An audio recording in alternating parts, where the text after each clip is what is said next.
বাংলাদেশে আসন্ন নির্বাচন অবাধ ও সুষ্ঠু হলে জামায়াত ইসলামী ক্ষমতায় আসতে পারবে না বলে মন্তব্য করেছেন বাংলাদেশে ভারতের সাবেক হাইকমিশনার ও বর্তমান রাজ্যসভার সদস্য হর্ষবর্ধন শ্রীংলা।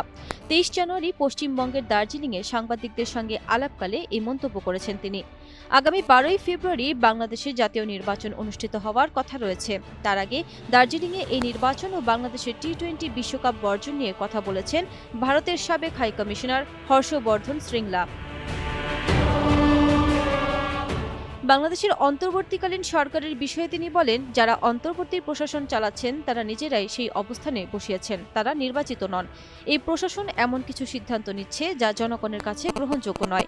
ভারত সরকার স্পষ্ট করে জানিয়েছে সব রাজনৈতিক দলের নির্বাচনে অংশ নেওয়া উচিত, কিন্তু সেটি হচ্ছে না।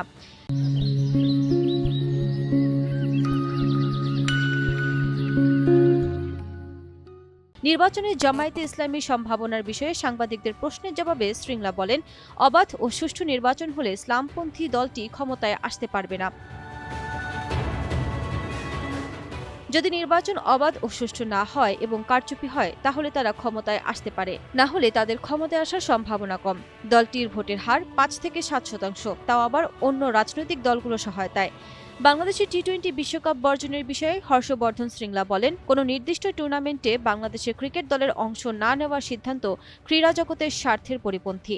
বাংলাদেশে আমার অনেক বন্ধু আছেন যাদের অনেকেই ক্রীড়া জগতের সঙ্গে যুক্ত। তারা মনে করেন এই ইভেন্টে বাংলাদেশের ক্রিকেট দলের অংশ না নেওয়ার সিদ্ধান্ত সাধারণভাবে ক্রীড়ার, বিশেষ করে ক্রিকেটের স্বার্থে নেওয়া হয়নি।